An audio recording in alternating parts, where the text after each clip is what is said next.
বিসমিল্লাহির রহমানির রহিম। প্রিয় শিক্ষার্থীরা, তোমাদেরকে আজকের ভূগোল ক্লাসে স্বাগতম জানাচ্ছি। আশা করি সবাই বই খাতা নিয়ে হাজির হয়েছো। আমি মোহাম্মদ খালেদ হাসান, তোমাদের ভূগোল বিষয়ের শিক্ষক। আমরা কিছু ছবি দেখি আগে। আমরা কিছু ছবি দেখছি।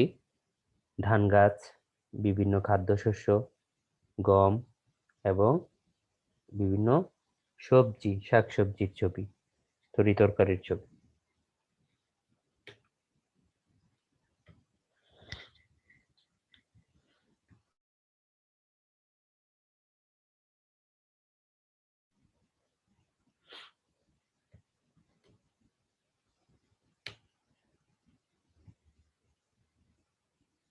আরো কিছু ছবি দেখি। প্রথমটা একটা অর্থকরী ফসল। অর্থকরী ফসল।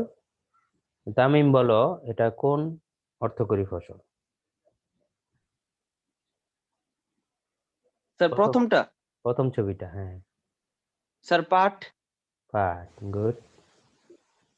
তারপর জাহিদ হাসান। জাহিদ হাসান, আমাকে শুনতে পাচ্ছ? জি স্যার। তুমি বলো যে দ্বিতীয় ছবিটা কিছু ফুলের ছবি। এখানে ফুলের ছবি কেন আসলো? আমাদের অধ্যায় হচ্ছে বাংলাদেশের সম্পদ ও শিল্প। তাহলে ফুল কিভাবে সম্পদ হিসেবে আমরা গণ্য করি, এটা বলতে পারবে? স্যার আমি বলি। কে? স্যার মেধা। মেধা, বলো। স্যার অর্থকারী ফসল। অর্থকরী কিভাবে? স্যার ফুল বিক্রি করে স্যার অনেক টাকা। গুড। এটা হচ্ছে আমরা অর্থকরী ফসলের যে সংজ্ঞাটা সেটা যদি দেখি তাহলে বুঝতে পারবো। মানে বিক্রির উদ্দেশ্যে যদি কোনো কিছু আমরা চাষ করি তাকেই বলে অর্থকরী ফসল। যেমন আগে ফুল মানুষ শখের বসে বাগান করতো, কিন্তু বিক্রির উদ্দেশ্যে কেউ চাষ করতো না। কিন্তু আমাদের দেশে অনেক দিন হলো মানুষ এখন কি করে, বিক্রির উদ্দেশ্যেই ফুলটা চাষ করে। তোমরা সাভার, গাজীপুর ওখানে গেলে দেখবা একবারে জমি ভরা এই ফুল গাছ, গোলাপ গাছ, তারপরে বিভিন্ন ধরনের ফুল। এই জন্য ফুলটাও আমাদের অর্থকরী ফসল। তারপর রাকিন, বলো এই 3 নাম্বার ছবিটা নিচে, এটা কিসের ছবি?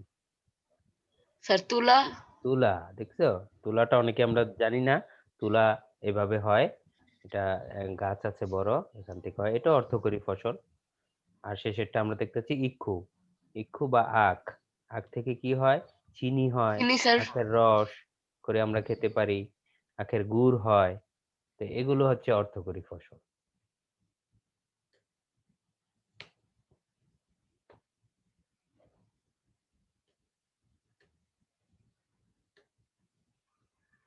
তাহলে আমাদের আজকের পড়ার বিষয় হচ্ছে বাংলাদেশের কৃষি পণ্য। ঠিক আছে? বাংলাদেশের কৃষি পণ্য, যেগুলো আমরা আমাদের এখানে উৎপাদন করি, অর্থকরী অর্থকরী ফসল হিসেবে উৎপাদন করি, খাদ্যশস্য হিসেবে উৎপাদন করি। ঠিক আছে? এই বিষয়গুলো আমরা এখানে দেখব। তো এই ক্লাসটা শেষ হলে আমরা কি কি জানতে পারবো? বাংলাদেশের কৃষি পণ্যগুলো কি কি তা বলতে পারবো। আহ, এগুলো জানা যাবে। বাংলাদেশের প্রধান প্রধান কৃষি পণ্য সম্পর্কে তোমরা লিখতে পারবে।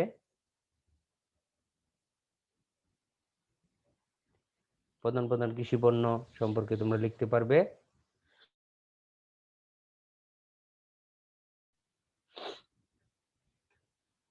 খাদ্যশস্য অর্থকরী ফসলের মধ্যে তুলনা করতে পারবে কোনগুলো খাদ্যশস্য আর কোনগুলো অর্থকরী ফসল। আর কি জানতে পারবো? বাংলাদেশের কোনটি প্রধান খাদ্যশস্য তা বিশ্লেষণ করতে। তো এই বিষয়গুলো আমরা ক্লাসটা করলে জানতে পারবো। এছাড়া তোমাদের মনে কোনো প্রশ্ন থাকলে তা আমাকে বলবে, আমি উত্তর দেওয়ার চেষ্টা করব।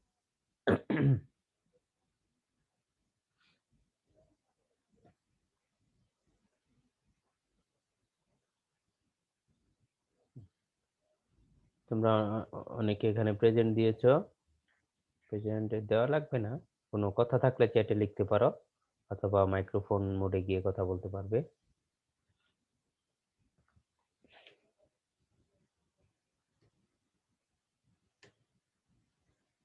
ওগুলো লেখাগুলো হয় না আমাদের এখানে। আমি তোমাদের দেখে পড়াচ্ছি বই থেকে। তো আমার বাংলাদেশের কৃষি পণ্য মধ্যে যদি আমরা প্রধান যেগুলো আমরা রপ্তানি করি, তার মধ্যে হচ্ছে হিমায়িত খাদ্য, যেগুলো ফ্রোজেন, ফ্রিজ করে বা বরফে প্রক্রিয়াজাত করে রপ্তানি করতে হয়, যেমন মাছ, মাংস, বিভিন্ন খাবার, হিমায়িত খাদ্য। কাঁচা পাটজাত দ্রব্য, চা, এগুলো আমাদের প্রধানত কৃষি পণ্য। এবং বাংলাদেশের কৃষিজ ফসলের মধ্যে দুই ভাগে আমরা ভাগ করতে পারি, একটা খাদ্যশস্য আর একটা হচ্ছে অর্থকরী ফসল। তো খাদ্যশস্যের মধ্যে আছে কি এটা হচ্ছে খাদ্যশস্যের একটা তালিকা, মাঝখানে লেখাটা হবে খাদ্যশস্য, বাংলাদেশের খাদ্যশস্য। এগুলো কি কি দেখো: ধান, গম, ডাল, তেলবীজ, আলু, ভুট্টা, সবজি, ফলমূল, এগুলো হচ্ছে খাদ্যশস্য। পাশাপাশি এগুলো বাংলাদেশে মানে বাংলাদেশের মানুষের খাদ্যের চাহিদা মেটানোর জন্য উৎপাদন করে, সেজন্য এগুলোকে বলি আমরা খাদ্য শস্য। বাংলাদেশের খাদ্যশস্যের মধ্যে ধানই প্রধান। আমরা যেহেতু আমাদের প্রধান খাদ্য ভাত, সে কারণে ধানই প্রধান। এদেশে আউশ, আমন, বোরো প্রভৃতি ধরনের ধান হয়। আর বাংলাদেশের কম বেশি সকল জেলায় ধান উৎপাদিত হয়, তবে রংপুর, কুমিল্লা, সিলেট, যশোর, কিশোরগঞ্জ, রাজশাহী, বরিশাল, ময়মনসিংহ, বগুড়া, দিনাজপুর, ঢাকা, নোয়াখালী অঞ্চলে ধান চাষ বেশি হয়। তবে রংপুরে আমন ধান ও সিলেটে বোরো ধান ভালো হয়। এবং ধান চাষের উপযোগী এগুলো আমরা দেখব। তো এগুলো হচ্ছে কি খাদ্যশস্য, ঠিক আছে। এখন আমরা দেখব অর্থকরী ফসল। হ্যাঁ, অর্থকরী ফসল কাকে বলে সেটা আমরা আগেই বলেছি তোমাদের। অর্থকরী ফসল কাকে বলে? বাণিজ্য উদ্দেশ্যে, বিক্রির উদ্দেশ্যে যদি কোনো চাষ বা চাষাবাদ করা হয়, তাকে বলে অর্থকরী ফসল। যেমন পাট, চা, ইক্ষু, তুলা, তামাক, ফুল। তাহলে খাদ্যশস্য, অর্থকরী ফসল দুইটাই কিন্তু কিছু কমন হয়ে যাবে। হ্যাঁ, ঠিক আছে, কমন হয়ে গেলে সেটা হতে পারে, সমস্যা নেই।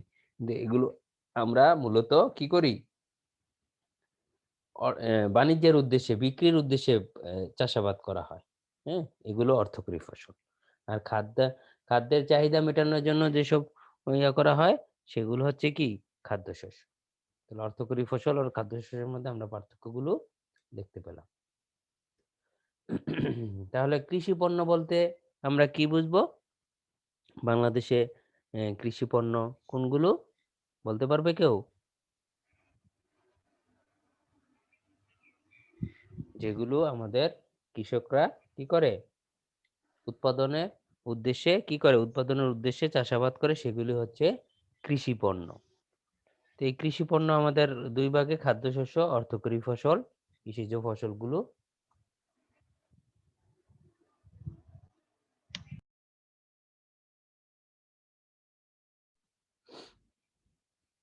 তোমরা কিছু প্রশ্ন থাকলে করবে অবশ্যই। তাহলে আমাদের প্রধান খাদ্যশস্য কোনটি? এই যে ধান ধান। স্যার। ধানের ছবিগুলো আমরা দেখতে পাচ্ছি। বাংলাদেশের খাদ্যশস্যের মধ্যে ধানই প্রধান। আউশ, আমন, বোরো প্রভৃতি ধরনের ধান চাষ হয়। এটা আগে বলেছি, রংপুরে আমন ধান আর সিলেটে বোরো ধান ভালো জন্মে।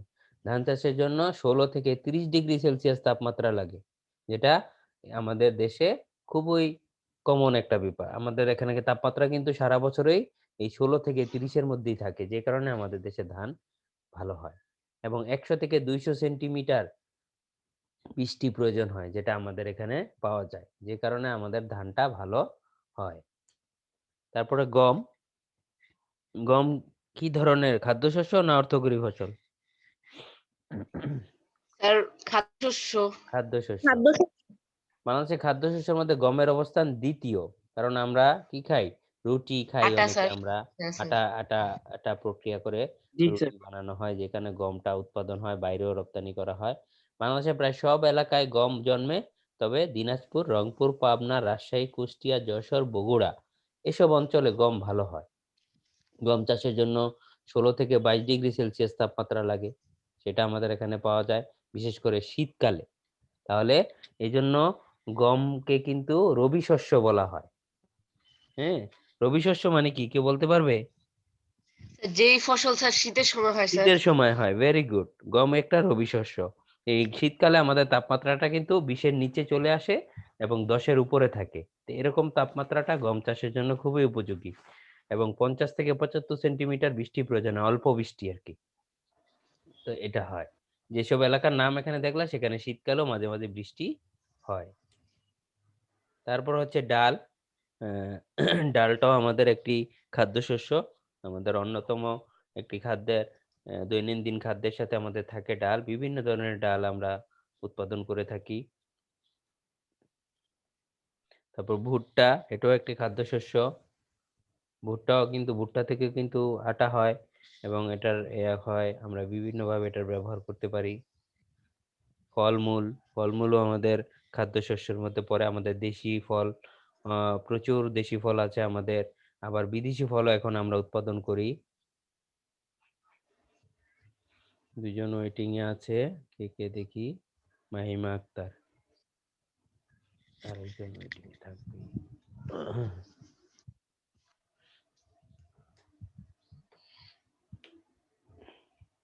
তারপরে আলু। আলু অন্যতম আমাদের একটি খাদ্যশস্য। বিশেষ করে আমাদের এই মুন্সিগঞ্জ বিক্রমপুরে আলু চাষ বেশি হয়। আলু চাষের জন্য যে উপযোগী অবস্থা সেটা আমাদের এখানে বেশি।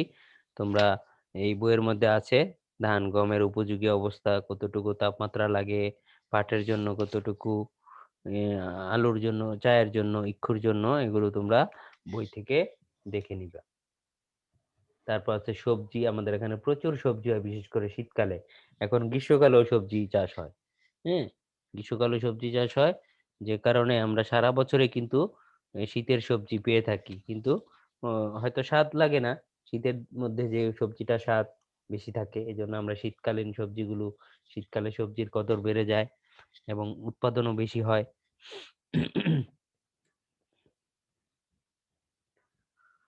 তাহলে তোমাদের এখানে বিভিন্ন খাদ্যশস্যের নাম লিখো। প্রধান খাদ্যশস্য কোনটি, এটা আমরা বলেছি। এখন আমি একটু প্রশ্ন করব, দেখি। জাহিদ হাসান, আমাকে শুনতে পাচ্ছ?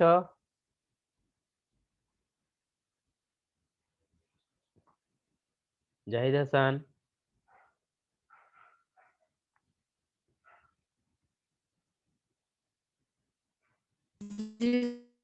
স্যার তুমি বলো আমাদের দেশের প্রধান খাদ্যশস্য কোনটি?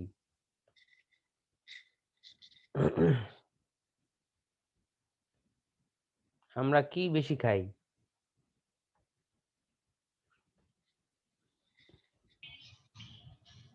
হুম, স্যার আমি বলি। স্যার আমি তামিম। বলি। আচ্ছা তামিম জি বলো। স্যার। স্যার ধান। ধান, এটা তো খুব সহজ একটা প্রশ্ন। এটার জন্য কি বইপত্র পড়া জি লাগে? স্যার। আমরা ভাত না বেশি স্যার। খাই, না এই জন্য স্যার। আমাদের খাদ্যশস্য ধানটাই প্রধান হবে। গম। গম হচ্ছে দ্বিতীয় দ্বিতীয় প্রধান খাদ্যশস্য, আর প্রথম ভাত। প্রধান খাদ্যশস্য হচ্ছে ভাত। তো আর খাদ্যশস্য না, ভাতটা তো আমরা প্রক্রিয়া করে খাই, এটা একটা খাদ্য। আর খাদ্যশস্য হচ্ছে ধান। দ্বিতীয় খাদ্যশস্য হচ্ছে গম। ঠিক আছে, এবার উর্মি। উর্মি, আমাকে শুনতে পাচ্ছ? জি স্যার। তুমি বলো কয়েকটি খাদ্যশস্যের নাম বলো তাহলে, আরো ধান ছাড়া। ডাল, তেলবীজ, আলু, ভুট্টা, সবজি, ফলমূল। Good, very good.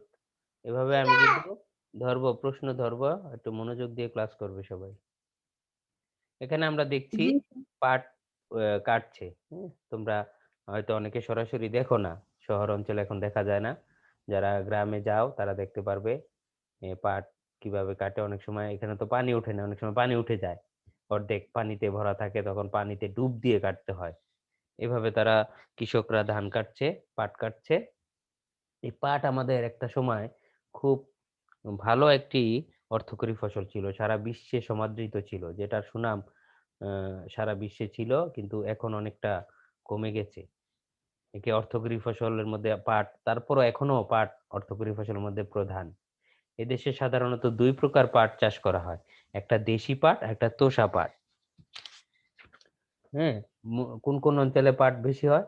Rangpur, Mymensingh, Faridpur, Jamalpur, Tangail, Pabna. এবং পাট চাষের জন্য 20 থেকে 35 ডিগ্রি সেলসিয়াস তাপমাত্রা লাগে। তার মানে গ্রীষ্মকালটা, তারপরে গ্রীষ্মকালের আগের সময়টা তাপমাত্রাটা, এবং 150 থেকে 200-250 সেন্টিমিটার বৃষ্টি প্রয়োজন বর্ষাকাল। তাহলে এই তাপমাত্রা আর ইয়া দেখি তোমরা বুঝতে পারবা কোন কালে এটার উপযুক্ত ভাবে চাষ করা যায়। আর দোআঁশ মাটি, পলিযুক্ত দোআঁশ মাটি পাট চাষের জন্য বিশেষ উপযোগী।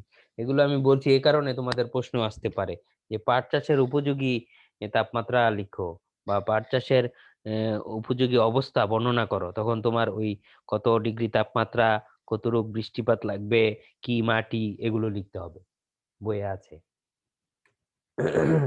তারপর আমরা দেখতে পাচ্ছি খুব সুন্দর একটা দৃশ্য। এটা কোন এলাকার দৃশ্য বাংলাদেশের বলতে পারবে? স্যার সিলেট। সিলেট, আমরা এক নামেই জানি। এবং ওই অঞ্চলে চাটা সবচেয়ে ভালো হয়, কারণ চায়ের জন্য যে উপযোগী দরকার, যে ঢালু ঢালু জমি দরকার, যেখানে পানি জমে থাকবে না কিন্তু সারা বছর ভিজা থাকবে মাটিটা, বৃষ্টি বেশি হবে এসব এলাকা, কিন্তু পানি আবার জমে থাকা যাবে না, একটু শীত প্রধান এলাকা, একটু ঢালু, বৃষ্টি বেশি হয়।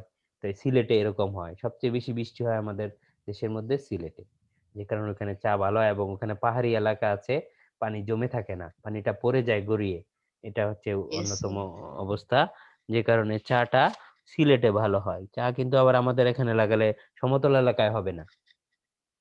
তো এই যে অর্থকরী ফসলের মধ্যে চা অন্যতম। সিলেট, হবিগঞ্জ, মৌলভীবাজার প্রভৃতি জেলায় চা ভালো জন্মে। চাষের জন্য 16 থেকে 17 ডিগ্রি সেলসিয়াস তাপমাত্রা লাগে। তার মানে একটা আমাদের দেশে যে শীত শীত অবস্থা সেটা প্রয়োজন হয়, যেটা সিলেটে বেশিরভাগ সময় থাকে। এবং 250 সেন্টিমিটার বৃষ্টি প্রয়োজন হয়। হ্যাঁ, কারণ কি ওইখানে বৃষ্টিটা বেশি লাগে, ভিজা ভিজা অবস্থা থাকতে হবে। এবং সিলেটে প্রায় সারা বছরই বৃষ্টি হয়। তোমরা বর্ষাকালে গেলে সিলেটে বেরোতে পারবে না বাসা থেকে, সারা দিন বৃষ্টি, টুপটাপ টুপটাপ বৃষ্টি পড়তেই থাকে, অঝোর ধারায়, কখনো ইয়া ধারায়, এভাবে বৃষ্টি পড়তে থাকে। ঠিক আছে, যে কারণে আমরা সিলেটে কি করতে পাই, দেখতে পাই এই চা চা চাষ। এখানে এই স্যামসাং J200H দিয়ে ঢুকতে চাচ্ছে, একে নাম না লিখলে আমরা ঢুকতে দিব না। এগুলো হলো দুষ্টুমি করার জন্য ঢুকতে চায়। ওকে, তাহলে চা চাষের উপযোগী এটাও তোমাদের পরীক্ষা ইম্পর্টেন্ট, কারণ চাটা আমাদের অন্যতম একটি অর্থকরী ফসল। ইক্ষু, ইক্ষু বা আখ, এটাও অর্থকরী ফসল, কারণ এটা কি জন্য চাষ করা হয়? শুধু খাওয়ার জন্য না, এটা বিক্রির জন্য, বিশেষ স্যার করে চিনি চিনি বানানোর জন্য। উৎপাদন, গুড় উৎপাদন, এগুলোর জন্য চা চাষ, ইক্ষু চাষ করা হয়।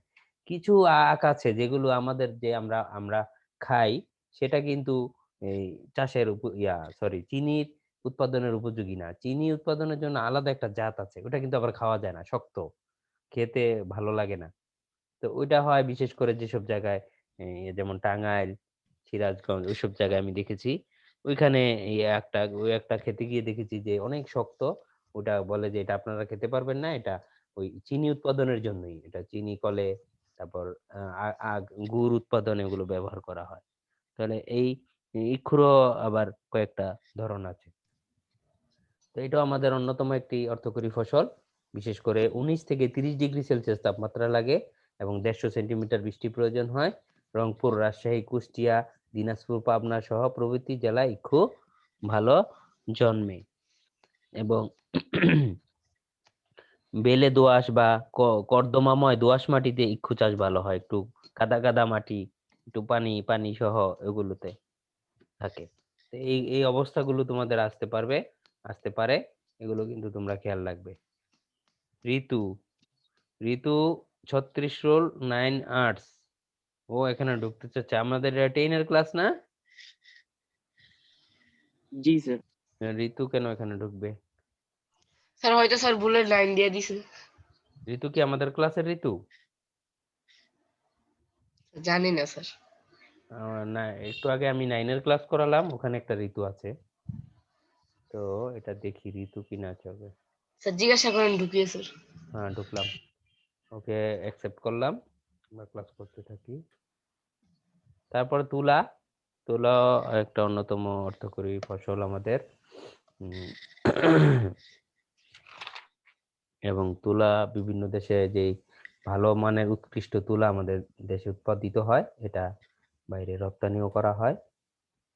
তারপর দেখতে পাচ্ছ তোমরা তামাক, যেটা থেকে জর্দা, তারপর সিগারেটের নিকোটিন এগুলো তৈরি করা হয়। যদিও এটা আমাদের দেশে বৈধ, তারপরে এটাকে নিরুৎসাহিত করা হয় তামাক চাষকে, যে কারণে আমাদের তামাক চাষ কম হয়। এটা বিদেশে রপ্তানিও করা হয়। বিভিন্ন সিগারেট কোম্পানি, জর্দা কোম্পানি এরা এগুলো কাজে লাগায়। এই তামাক পাতাটাকে ইয়া করে তারপর তামাক তৈরি করা হয়। এখানে যারা কাজ করে এই তামাক পাতায় শুকিয়ে এটাকে নিকোটিন তৈরি করে, তারাও বিভিন্ন রোগে ভুগে থাকেন, দীর্ঘস্থায়ী রোগে। এটার সাথে জড়িত, তার এত একটা খারাপ জিনিস এটা। আর যারা এটা পান করে ধূমপান হিসেবে, তারাও কিন্তু বিভিন্ন রোগে ভোগে এবং এটা ক্যান্সারের ঝুঁকি তাদের মধ্যে বেশি থাকে। তো আমরা অবশ্যই এই ধরনের পণ্য থেকে নিজেকে দূরে রাখবো। স্যার আসসালামু আলাইকুম। কে? আমি ঋতু। ঋতু, এখন আমরা চলে যাব আর তুমি আসছো কেন? জি স্যার, আমি লেট। অবশ্যই লেট। আমাদের 2টা কততে ক্লাস শুরু হওয়ার কথা ছিল, এখন 3:15 স্যার ও বাজে। 9 এ পড়ে। 9-এর ঋতু? জি ও, আমার স্যার, ক্লাস এখন আপনার আমাদের ক্লাস নেওয়ার কথা স্যার। 3:20-এ শুরু হবে তো, এটা 3:20 বাজে নাই তো। ও স্যার সরি। ওকে, তুমি লিভ করো। অনেকে ঢুকতে চাচ্ছে মনে হয় যে ওরা। আচ্ছা, অসুবিধা নাই। তাহলে আর হচ্ছে ফুল, ফুলও একটা অর্থকরী ফসল। বর্তমানে ফুল চাষ করে অনেক কৃষিজীবী, যারা আগে ধান পাট গম চাষ করতো, তারা এখন ফুল চাষে আগ্রহী হয়েছে। কেন? কারণ ফুল চাষটা খুব লাভবান, এবং তাদের ফুল চাষে কষ্ট কম, এবং অল্প পুঁজিতে ভালো লাভ করা যায়। এবং বাংলাদেশে ফুলের একটা বড় মার্কেট তৈরি হয়েছে। মার্কেট বলতে ফুলের চাহিদা, অনেক চাহিদা ফুলের। বর্তমানে আমরা শৌখিনতার দিক দিয়ে বিয়ে শাদী অনুষ্ঠানে, বিভিন্ন প্রোগ্রামে, রাষ্ট্রীয় প্রোগ্রামে আমরা ফুল ব্যবহার করি, ফুল রপ্তানিও করা হয়।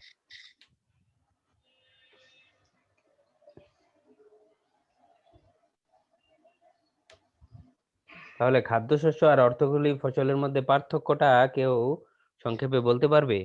কি পার্থক্যটা, আসলে মূল পার্থক্যটা কোথায়? কে বলতে পারবে?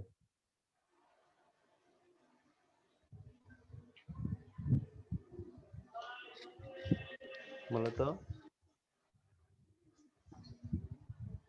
বলতে পারবে? হুম, স্যার আমি বলতে ট্রাই করি স্যার। কে? তামিম? না রাকিন? স্যার, রাখেন স্যার। হ্যাঁ, রাকিন Yes, বলো, sir. বলো, ট্রাই করো। স্যার খাদ্যশস্য স্যার যেগুলো আমাদের স্যার মূল চাহিদার ভিতরে পড়ে স্যার, যেগুলো খাওয়ার জন্য আমরা খাদ্যের চাহিদা দৈনন্দিন মেটানোর খাই। জন্য যা হ্যাঁ উৎপাদন স্যার। করা আর হয়, গুড। আর আর আর অর্থকরী অর্থকারী যেগুলো স্যার বিদেশে রপ্তানিও করা যায় স্যার, মানে ভালো মার্কেট। বিক্রির উদ্দেশ্যে সরাসরি, এবার দেশে বিক্রি হ্যাঁ করুক স্যার। আর বিদেশে হোক, বলতে হ্যাঁ হবে যে স্যার, বিক্রির বিক্রির উদ্দেশ্যে। উদ্দেশ্যে যে ফসল উৎপাদন করা হয় তাকে বলে অর্থকরী ফসল। উদাহরণ হিসেবে তোমরা নাম দিয়ে দিবা। অনেক ধন্যবাদ রাকিনকে, এই যে সাহস করে তুমি বলছো, তোমার পরবর্তীতে আবার বলার আগ্রহটা বেড়ে যাবে। তো সবাইকে আমি আহ্বান জানাবো, তোমরা না পারলেও বলবা, এখানে লজ্জার কিছু নাই। স্যার, স্যারের সামনে না পারলে এটা লজ্জার কিছু নাই, স্যার তো শেখাবেন। তো এটা তোমরা সবাই চেষ্টা করবা বলার জন্য। তো আমি তোমাদেরকে কাজ দিয়ে দিব এখন, কিছু মূল্যায়ন করে।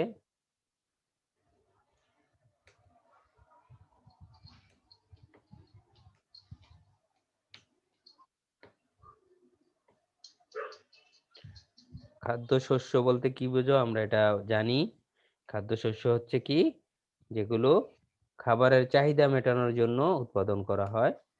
অর্থকরী ফসল বিক্রির উদ্দেশ্যে যে ফসল উৎপাদন বা চাষাবাদ করা হয় তাকে অর্থকরী ফসল বলে। কোন অঞ্চলে আমন ধান বেশি উৎপাদিত হয়, এটা মনে আছে কারো? 2টা অঞ্চলের কথা বলছিলাম, একটা আমন ধান, একটা বোরো ধান। আমন ধান কোন অঞ্চলে? রংপুরে। Very good. কে বলছো? রংপুর স্যার। প্রথমে উর্মি, তোমাকে অনেক ধন্যবাদ, এই মনোযোগ দিয়ে ক্লাস করেছে উর্মি।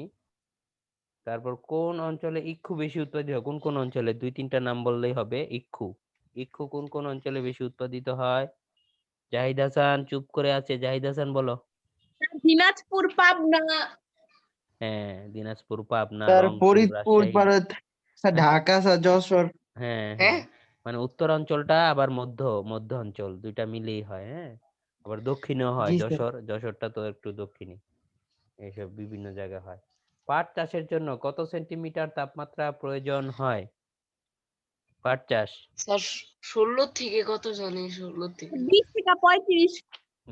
20 থেকে 35, কারণ গ্রীষ্মকালেও 20 আমরা থেকে। দেখি পাট হয়। গুড। 20 থেকে 35 ডিগ্রি কি সেলসিয়াস, আবার ফারেনহাইট দিলে হবে না, ওটা এককটা মনে রাখতে হবে। 20 থেকে 35 ডিগ্রি সেলসিয়াস। সেলসিয়াস। তাহলে বাড়ির কাজটা তোমরা একটু ইয়ে করো। বাংলাদেশের খাদ্যশস্য অর্থকরী ফসলের মধ্যে কোন ফসলটি দ্বারা বেশি বৈদেশিক মুদ্রা অর্জন করা সম্ভব বলে তুমি মনে করো? এটা তো আমরা বুঝতেই পারছি, অবশ্যই অর্থকরী ফসল, তাই না? এটার মতামত দিবা কেন, এটাই তোমরা একটু গুছিয়ে একটা পৃষ্ঠার মধ্যে লিখবা। লিখে পিএইচজি তে আমি যেখানে বাড়ির কাজটা আপলোড করব সেখানে তোমরা নিচে এই আগের মতো পৃষ্ঠার ছবিটা তুলে দিয়ে দিবে। অবশ্যই নাম, স্যার রোল, শ্রেণী লেখা থাকতে হবে। ঠিক স্যার আছে? কখন আপলোড দিবেন স্যার ওইটা? আমি সন্ধ্যার পর দিব, তোমরা একটু দেখে নিও। আর নাম, শ্রেণী, রোল না থাকলে তার লেখাটা আমি মূল্যায়ন করব না। ঠিক আছে? স্যার আজকে রাতের ভিতরে জমা দিলে হবে না হ্যাঁ, আজকে দিলে রেজাল্ট হবে, ওটা? কালকে দিলে হবে, সমস্যা নাই। তুমি স্যার আগামী অনেক স্যার আছে আবার 10 2-1 দিনের মিনিট মধ্যে অফ দিও। করে দেয় স্যার। অসুবিধা নাই, না ওটা অফ করবো না, ওটা আমরা সবসময় থাকবে ওখানে, তোমরা ইয়া করে দিবা। Okay sir. ওটা আমরা স্যার পরীক্ষা আসসালামু নিলে আলাইকুম। ইয়া করবো। ওকে, সকলকে ধন্যবাদ জানিয়ে শেষ করছি। আল্লাহ হাফেজ। সবাই আসসালামু আলাইকুম স্যার সুস্থ স্যার। সুন্দর থাকবে। আগামী ক্লাসে আমন্ত্রণ আসসালামু জানিয়ে আলাইকুম। বিদায় জানাচ্ছি। ওয়ালাইকুম স্যার আসসালাম। আসসালামু আলাইকুম। স্যার আসসালামু আলাইকুম। স্যার আসসালাম